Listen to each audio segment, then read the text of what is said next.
Bonjour mes chers abonnés, ben, c'est fantastique parce que je vois que vous continuez à lire, même pendant les congés. Très très bien, 2 petits articles par semaine, c'est fantastique. Vous allez voir, votre néerlandais va s'améliorer. Aujourd'hui, on a donc l'article 15 et 16, et je regarde donc 15, ça parle du château de Bercel, et 16, ça parle d'un photographe. Comme d'habitude, je vais d'abord lire. Les 2 articles, vous écoutez, vous réécoutez, réécoutez 2, 3 fois. Et puis après, vous analysez avec moi.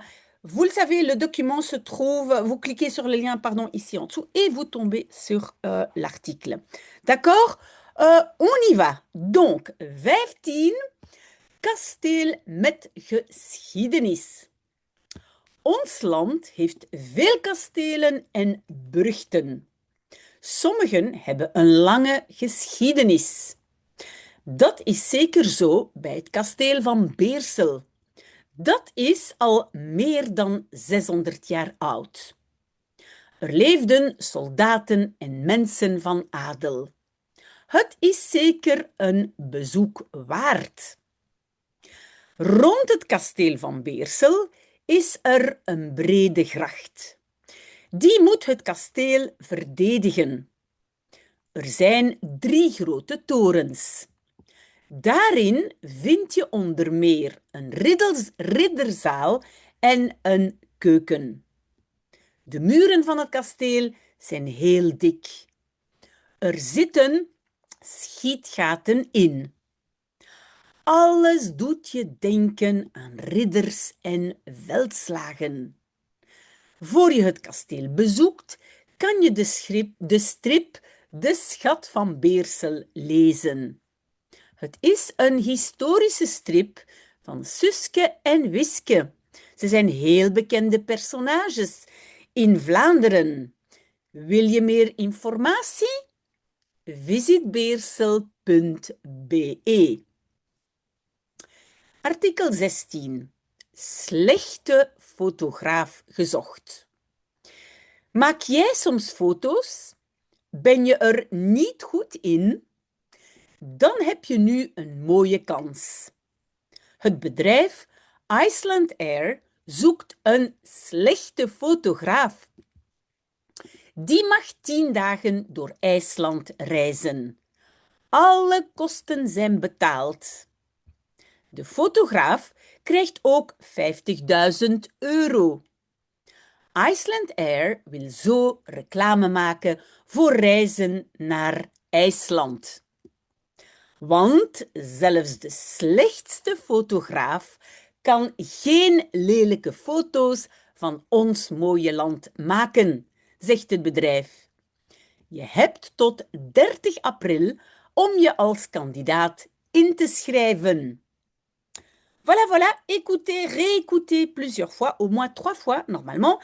Et donc maintenant, on va regarder un tout petit peu. Est-ce que vous avez tout compris? Est-ce que vous avez besoin d'explications? Oui, donc vous le savez, vous pouvez toujours poser des questions. Mais donc, premier article, kasteel met geschiedenis. Donc, château avec, et ça c'est assez compliqué à prononcer, hein, geschiedenis. Donc, rappelez-vous, le SCH, d'abord on prononce le S et puis le H. Donc, CH, c'est geschiedenis. Donc, ça veut dire histoire. Donc, c'est un château avec une histoire. Ons land heeft veel kastelen en burchten. Donc, notre pays a beaucoup de châteaux et de forteresses. Sommige hebben een lange geschiedenis. Sommige, hein, certains, quelques-uns, ont une longue histoire. Dat is zeker zo bij het kasteel van Beersel. Donc, cela est certainement ainsi. Oui, le zo, ça veut dire ainsi ou comme ça. Et le B, je dirais, en ce qui concerne ou peut-être pour le château de Beersel. Si vous êtes belge, vous connaissez peut-être le château de Beersel, pas très loin de Bruxelles et je dirais sud-ouest. je dirais sud-ouest de Bruxelles, pas très loin de Bruxelles. Oké, dat is al meer dan 600 jaar oud. Dat. Pourquoi est-ce qu'on a mis dat pour dire celui-là, hein, ce château-là? C'est parce que c'est het kasteel. Vous avez vu, c'est het kasteel, donc ça devient dat.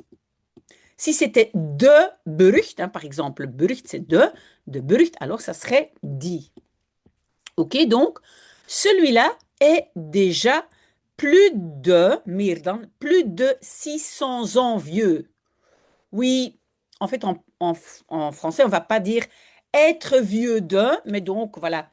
Donc ce château a déjà 600 ans, mais en néerlandais, attention, c'est être ici, hein, is oud.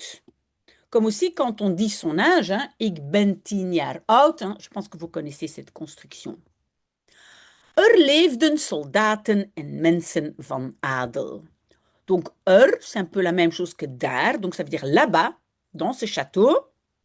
Et alors après, évidemment, inversion, hein, donc des soldats et des gens de la noblesse, donc des nobles, donc leefden, habitaient là-bas, ou y habitaient. Ok? Vous avez bien compris, mensen van adel. Textuellement, des gens de noblesse, mais donc des nobles. N'hésitez pas, si vous avez des questions, n'hésitez pas. Het is zeker een bezoek waard. Oui, et donc j'ai mis entre parenthèses waard zijn, ça veut dire valoir la peine. Hein? Valoir la peine, c'est waard zijn, donc cela est certainement une visite, et waard, ben, de valeur. Mais donc, en français, on va dire, ça vaut certainement une visite. OK? Mais en néerlandais, vous avez vu, il y a le is, donc c'est le verbe zijn conjugué, et waard, ben, c'est l'élément de valeur. Ça vaut la peine. Rond het kasteel van Beersel is een brede gracht. Donc, autour, hein, rond, autour du château de Bersel. Et puis, évidemment, inversion, parce que je n'ai pas commencé par le sujet. Donc, il y a, hein, il y a een brede gracht. Gracht, normalement, c'est un fossé.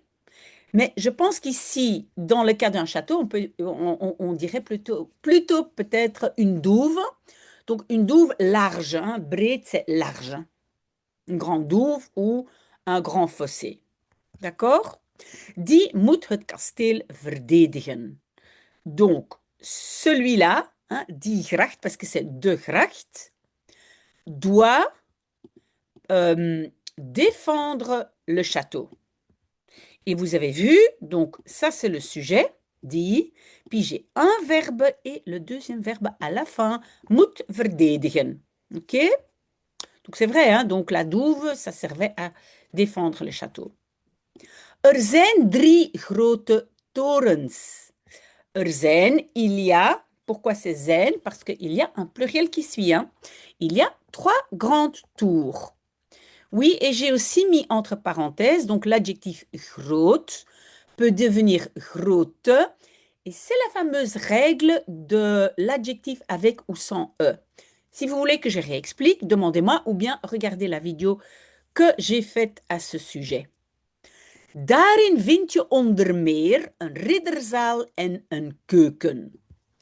Donc, là-dedans, dans les tours, tu trouves inversion. Et attention quand je fais une inversion avec je, donc deuxième personne singulier, je ne mets pas de T. Et regardez, j'ai mis ça ici à la fin, vous voyez? Donc, tu trouves, il y a un T. Bon, le D était déjà là de l'infinitif, mais donc, je rajoute un T. Mais s'il y a inversion avec je, alors le T, il disparaît. Donc, vind je. Donc, là-dedans, tu trouves, ou trouves-tu, inversion, entre autres, une salle de chevalier et une cuisine. Oui, ridder, c'est chevalier. De muren van het kasteel zijn heel dik. Donc, les murs du château sont très dik. Normalement, c'est comme gros, mais ici, peut-être épais. Oui, dik, c'est aussi épais. Gros ou épais. Zitten schietgaten in. Oui, donc j'ai mis ici, c'est le verbe in zitten, trouver dedans. Donc, erin, là-dedans, se trouvent des schietgaten. Ben, schietgaten, ce sont des trous pour tirer. Et donc, en français, on appelle ça des meurtrières, n'est-ce pas? Alors, oui, alles doet je denken aan ridders en veldslagen. Donc, tout, pardon, oui, tout te fait penser. Oui, je n'ai pas commencé par le sujet, j'ai commencé par tout, qui n'est pas le sujet ici. Et alors, donc, j'ai inversion. Tout te fait. Est-ce que j'ai. Non, je n'ai pas raison. Non, non, non, je n'ai pas du tout raison. Je reprends mes mots. Donc, alles est le sujet. Alles doet. Tout fait penser.